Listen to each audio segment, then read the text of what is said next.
et je vous propose que nous ouvrions cette 19e édition du Forum de géopolitique du Futuroscope. D'abord, je commencerai par un grand merci à chacune et chacun d'entre vous d'être présents à ce rendez-vous de la réflexion, de la prospective et aussi de l'imagination dans un monde qui est un monde aujourd'hui très bouleversé, avec des impasses nationales, internationales. Nous sommes dans une situation partout difficile et nous allons essayer de comprendre un peu les forces internationales qui aujourd'hui sont constituantes d'une situation que nous avons à affronter.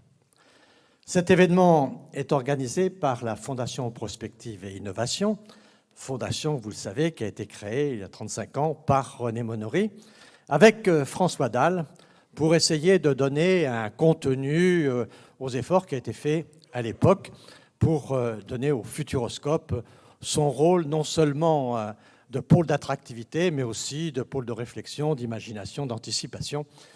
Et c'est pour ça que la Fondation, aujourd'hui, toute cette équipe de la Fondation Prospective et Innovation, on est très attaché à la fidélité au département de la Vienne et à ce site du Futuroscope.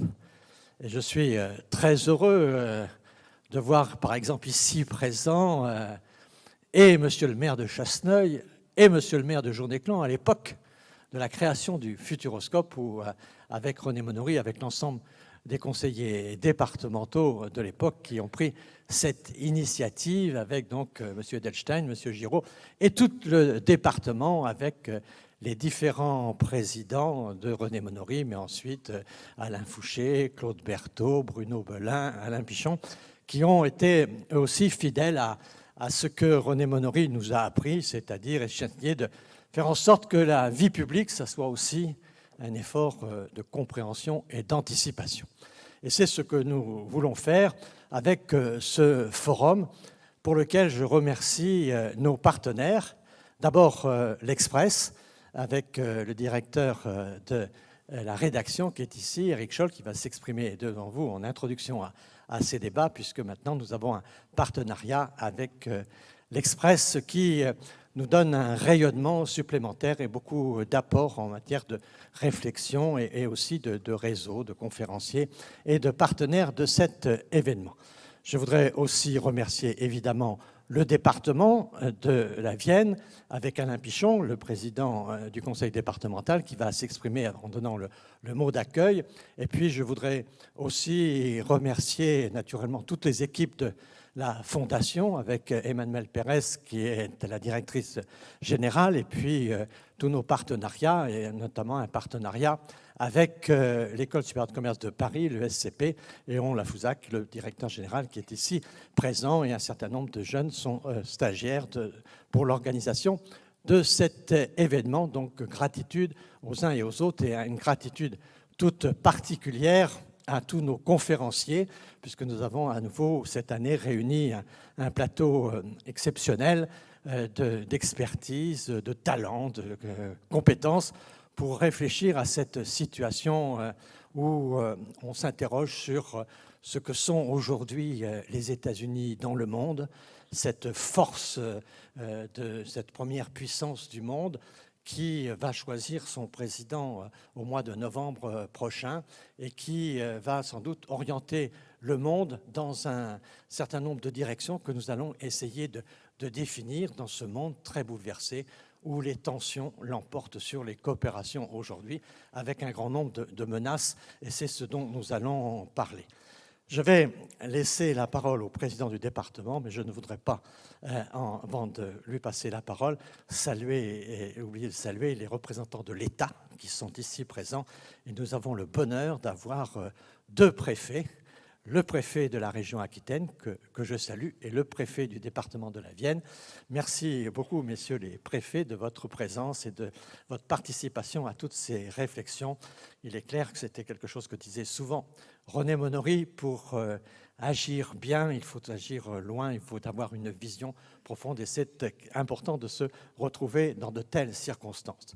Je voudrais saluer, puisqu'il nous rejoint, Jean-François Copé, qui est le président délégué de notre fondation, maintenant depuis plus d'un an, et avec lequel nous avons préparé, et qui s'exprimera tout à l'heure, naturellement, dans ces débats.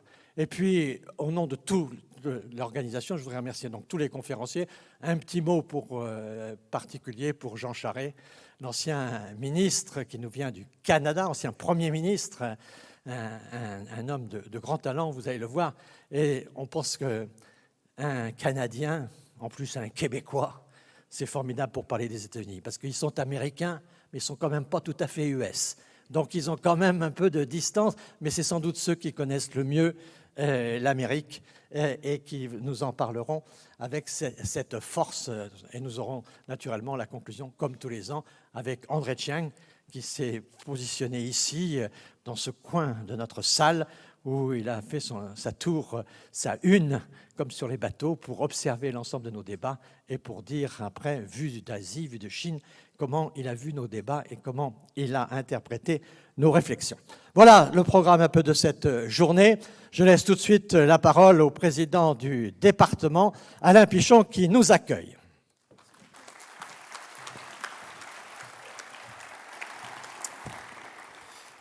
Monsieur le Premier ministre, cher Jean-Pierre, Monsieur le ministre et président délégué de la Fondation, cher Jean-François, Mesdames et Messieurs les ambassadeurs et représentants de la diplomatie française et étrangère, Monsieur le préfet de région Nouvelle-Aquitaine, Monsieur le préfet de la Vienne, Madame et Messieurs les parlementaires, chers collègues très nombreux ce matin du Conseil départemental, Madame, Messieurs les conseillers régionaux, Messieurs les maires de Chasseneuil-du-Poitou et de Jaunay-Marigny, cher Claude, cher Jérôme, Mesdames et Messieurs les maires de la Vienne, Mesdames et Messieurs les élus, acteurs économiques et institutionnels venus de toute la France, Mesdames et Messieurs, bienvenue dans le plus beau département de France, la Vienne. Cher Jean-Pierre, la Seine-et-Marne, c'est pas mal, Jean-François, mais bon. Cher Jean-Pierre, je veux une fois encore te remercier de poursuivre l'œuvre de René Monory, qui avait décidé de créer cette fondation avec François Dalle pour nous ouvrir sur le monde. Au fond, il voulait pouvoir anticiper l'avenir pour que notre territoire puisse tirer son épingle du jeu. C'est chose faite, et nous sommes ici au cœur de la Cité du futur, où l'idée a germé dans les années 80 de montrer que la Vienne pouvait être une terre d'ambition et d'avenir. Certains disaient que c'était une folie, mais c'était avant tout une aventure humaine pour la Vienne sans laquelle elle ne serait pas ce qu'elle est devenue aujourd'hui. Le parc du Futuroscope, dont je salue son président du directoire, Rodolphe Boin, que j'ai aperçu tout à l'heure, et toutes ses équipes, le Futuroscope est un peu notre étoile du berger. Une étoile qui fait briller la Vienne au-delà de ses frontières, celle qui a fait lever la lumière sur notre département. C'est d'ailleurs le symbole de la sphère de l'emblématique pavillon du Futuroscope qui représente le soleil levant.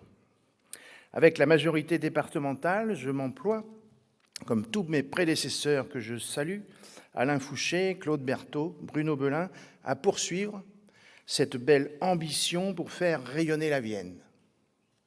Nous en avons la responsabilité et le devoir. J'en profite pour saluer tous nos partenaires et toutes celles et ceux qui, chaque jour, continuent de croire en notre rêve.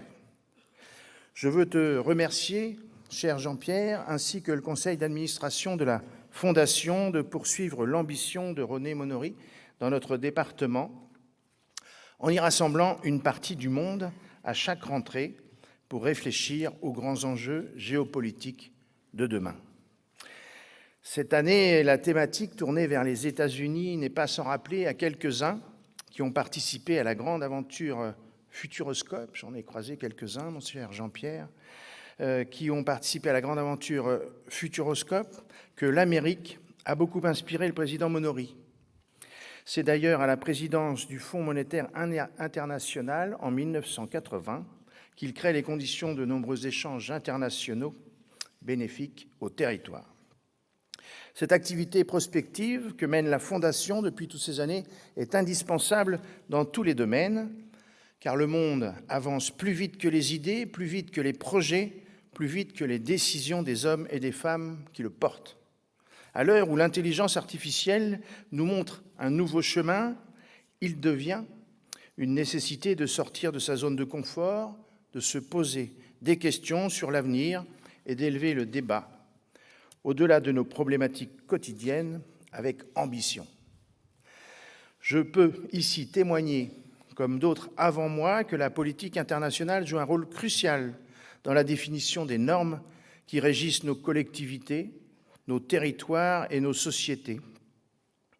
Elle façonne les relations entre États, influence les échanges économiques, aborde les enjeux globaux, et je pense par exemple aux mesures issues du changement climatique que nous devons appliquer aujourd'hui au niveau local. Toutes ces décisions ont des répercussions sur nos communautés locales, sur nos collectivités, sur notre vie quotidienne à nous et à nos concitoyens. Ces grandes orientations peuvent parfois sembler déconnectées des réalités locales, elles peuvent créer des frustrations, des tensions, on le voit dans nos sociétés de plus en plus fracturées. Oui, nous sommes inquiets. Et je ne veux pas lancer ici un cri d'alarme, mais simplement rappeler que nous subissons un contexte global qui met en difficulté nos collectivités, nos politiques et nos concitoyens. Il est donc indispensable que les décideurs travaillent ensemble au niveau international comme au niveau local. Tout ceci nécessite une attention constante, un engagement de tous, car chacun, à son échelle, a le pouvoir d'influencer l'ensemble de ses relations. Dans un contexte aux multiples tensions, le rôle de la Fondation Prospective et Innovation est primordial, car il permet le dialogue, il apaise, il est un espace de réflexion collective, un lieu ouvert sur le monde, et il s'attache à replacer l'homme au centre du monde. Antoine de Saint-Exupéry voyait juste en disant qu'on ne voit bien qu'avec le cœur et que l'essentiel est invisible pour les yeux. Oui, nous devons aborder ces grandes questions avec empathie et compréhension, au-delà des intérêts particuliers de chaque territoire ou de chaque nation. Chaque choix pris à l'échelle mondiale peut affecter la vie de millions de personnes, chez nous comme ailleurs. Nous, collectivités locales, sommes au cœur des préoccupations quotidiennes. Ce n'est pas une nouvelle pour vous, cher Jean-Pierre, ancien président de la région Poitou-Charentes, cher Jean-François, maire et président d'agglomération, nous avons tous un rôle à jouer. C'est une des grandes leçons que nous aura laissée René Monory, qui s'est traduite par la création du Futuroscope. Le département de la Vienne s'est toujours efforcé de se doter des instruments nécessaires à la construction de son avenir. Je pense évidemment à nos sociétés d'économie mixte qui permettent de soutenir les activités profitables pour l'avenir et qui créent la richesse indispensable pour répondre aux besoins sociétaux de nos habitants. La Vienne est résolument tournée vers l'avenir à travers le Futuroscope, qui est un berceau de technologies nouvelles en matière d'éducation. C'est aussi grâce à tous les satellites nationaux présents ici, par exemple le Centre national d'enseignement à distance, Réseau Canopé et tant d'autres, c'est le sens que nous avons voulu donner au futur pôle numérique pour l'éducation et la formation, le campus Numéria, dont nous allons poser la première pierre le 11 décembre prochain sur le site du Futuroscope. C'est un scoop. Soit 40 ans jour pour jour après celle posée par le président Monory. Alors, je voudrais dire, dans ces temps incertains, où la politique nous entraîne sur des chemins instables, que nous devons continuer de communiquer et d'échanger, de nous mobiliser pour notre avenir, car nous sommes tous dépendants les uns des autres. Plus que jamais, nous devons bâtir des communautés solidaires, inclusives, dynamiques, pour conforter nos capacités à faire aboutir les projets et pour renforcer notre résilience face aux défis mondiaux. Les relations internationales ne sont pas seulement l'affaire des gouvernements, car elle touche notre quotidien. Alors dans ce monde globalisé et interconnecté, relevons les défis et soyons tous acteurs de notre avenir. Longue vie à la Fondation Prospective et Innovation qui, au-delà d'être un observatoire de l'avenir, est avant tout un acteur du futur. Je vous remercie. Wow. Merci, cher Président. C'est vrai que dans cette période où on peut quand même de temps en temps rencontrer l'actualité, c'est quand même pas mal quand la politique sait s'ouvrir sur le monde des entreprises, sur le monde de l'éducation et sur ce qui était une composante formidable du Futuroscope, c'est-à-dire l'impact populaire, et d'avoir toute cette fédération avec cette logique d'ouverture. C'est, je crois, ce qui est, au fond, peut-être aujourd'hui, qui manque dans un certain nombre de circonstances, c'est cette belle politique-là où on fédère, où on rassemble et où on construit quelque chose qui, aujourd'hui, génère de la richesse pour tout le monde. Et donc, cette leçon du Futuroscope est une leçon, je crois, qu'il faut toujours méditer.